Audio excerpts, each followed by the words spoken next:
Okay, so the video that we decided to do this week are dating ideas for long distance relationships. So, Devonna, do you want to get started? Okay, so the first idea, and these are just some that we've researched or that other long distance couples have told us about. We haven't tried them all personally. So the first one is cooking together. So that could be that you guys pick a recipe. Maybe it's something that they're not familiar with that you want them to try. I don't know. You pick something and you cook it together. Or they don't even have to cook it together. Maybe they just cook it or you just cook it and then share your opinion afterwards. I don't know. However you want to work that. But something to consider when you're doing this, for instance, my fiance and I, all the ingredients that I can get here, he cannot access where he is conveniently or within reasonable pricing. So I'm not going to cook some really American foreign dish where he's not going to be able to access the ingredients. So just be considerate of that. If you've been to your significant other's country and know kind of what's available and what's not, keep that in mind. If not, if your significant other suggests something that is unreasonable, let them know and try to keep it simple. There you go. All right, so the next idea we came up with is eating at a restaurant, video chatting while you're eating at a restaurant. So just, you guys can both pick a restaurant. Like there are restaurants that I can go to that my fiance can't go to. So I don't know if you guys want to go to the same restaurant, I guess figure out what restaurants they have, or if you guys want to, have the same type of food, just kind of talk about that and do that. Or you guys can just go to two completely different restaurants and both order food and, just have them on video chat and then like maybe just talk about like the food. Maybe you go to a totally different restaurant and he goes to like he goes to a Dominican restaurant. I go to, I don't know, there's plenty of restaurants in America, but just, a different restaurant, and then just kind of, compare about like what you liked about your food, just things like that. Just kind of have a conversation about it and yeah, just video chat while you guys are at your restaurant. And be confident when you do that. I know that sounds funny. Like I would go to a restaurant and eat by myself, but she would not. So this might not be something that's for everybody, but if you're going to do it or your partner wants to do it, be open, confident about it. The worst thing that someone can do is ask you why you're there by yourself. You explain it to them and they think it's the cutest thing in the world. Like it can't go badly. So be open to that. Another thing you can do that I was just thinking of is Uber Eats or whatever, where you guys order food. You don't even have to be at a restaurant, but maybe you order food out and then eat it together on the phone. Or something that could be cute to add a mix if you're adventurous enough. Maybe let your partner pick the food that you eat. Maybe they order for you, or it'd be, even if they pay, that'd be nice too. But if they order for you or you surprise them with food so that you guys try something different. Maybe he says, okay, I know this chain restaurant, we have it where I am. This is my favorite dish on the menu. I would like you to try it. Be open to those kind of things. Just spin it however works for the pair of you. Another thing is watching movies. So Netflix is pretty much streamed the most worldwide, I believe, as far as accessible. Do realize that within different countries that you cannot access all the same movies. So what's here is not even available in Canada.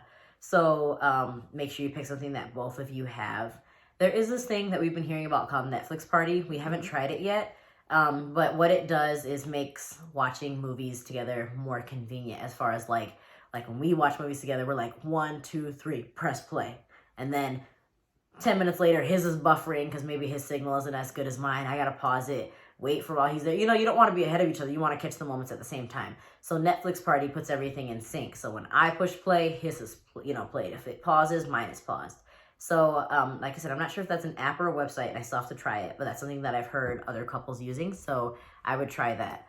Do realize also that things like, we have so many streaming services here in the US that are not available everywhere else. Like Hulu isn't even available everywhere.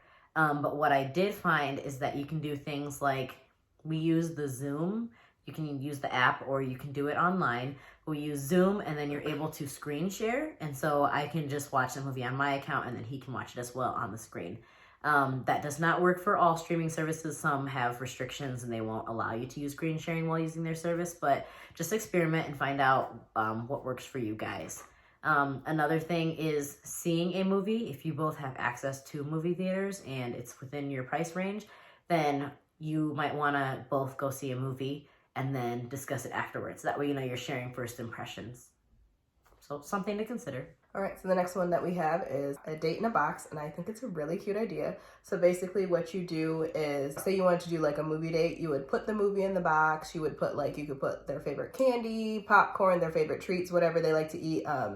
during watching a movie and like maybe their favorite drink, and you would ship the box to them. And so then you could also, which would be really cute, like maybe not even let them know that you're doing it. And so then just be like, hey, you know, I'm sending you a package, and then be like, just video chat me before you open it. And then, you know, be on video chat and have them open it and, you know, kind of surprise them in that way. And then you guys just kind of do a movie date together, which I think is a super cute idea. It doesn't even necessarily have to be a movie date. You could even put a craft, or say like you guys wanted to, I don't know, paint something. So like just have like a canvas and maybe some paint and brushes, and then, you know, once again, just kind of have it a surprise, or tell them whichever way you feel like you want to do it. And then you guys just video chat and you just do whatever activity that you sent to your partner. And I think it's just a really cute idea. So for sure. Like, and I know like our fiancés wouldn't be into like girly crafts.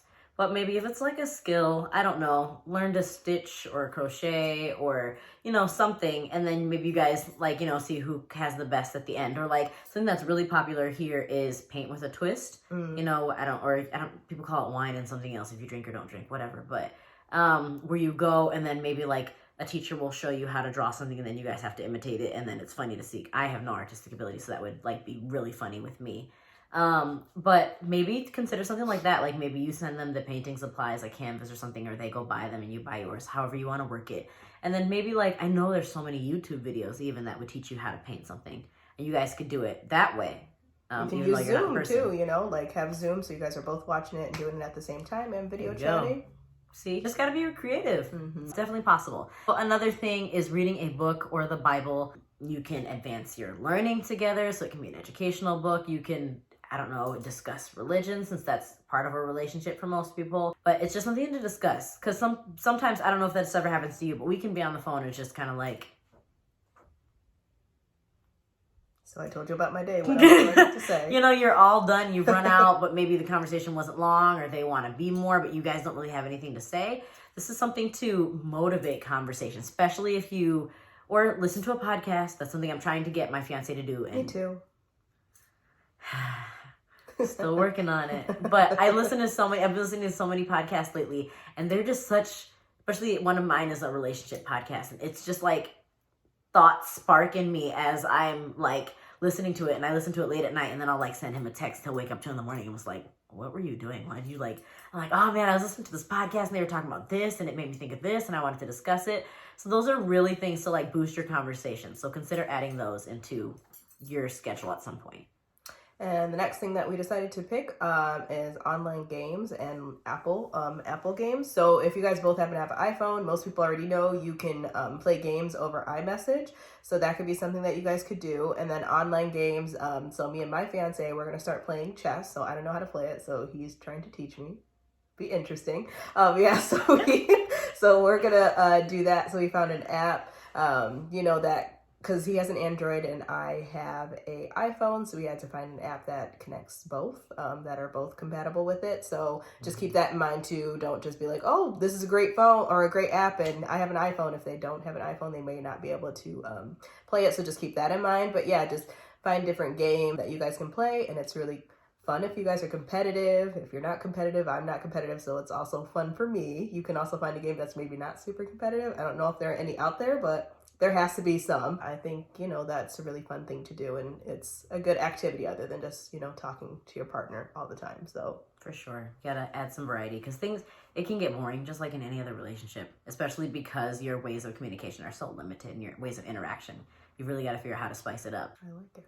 All right, so that was it. Hopefully you guys liked it. Hopefully, or just remember, like, you can use these things. You can also, of course, like, tweak them best that fits you and your relationship. Yes, your budgets, your time zones. Yeah, but I think they're all really good ideas. So I think there's some pretty good takeaway ideas from this video. Yeah, if you have more, please let us know. If you try these, please let us know. It can get really monotonous in a long distance relationship because it can be kind of one-dimensional as opposed to being together. So try to spice things up. Yeah. Make it happen. Every relationship takes work. Long distance relationships take a little extra work, but they do. And creativity. Yeah, but you can do it. And be willing. Everyone be willing, be open, especially the I'm not going to say the guys, especially the boring partners. Be more open. Oh, jeez. All right. Yeah. So I think that's it. So thanks for watching again. Remember to like, comment, subscribe, turn on notifications, share, follow us on social media. All of our information is included. Everything's in the comment box. And tune in next week. If you haven't watched our older videos to get a little backstory on our relationships, please do. Also, we're always looking for suggestions for what information and things you want us to cover, topics you want us to cover. So please feel free to let us know what those are so we can try to throw something together. Yeah. All right. See you guys next week.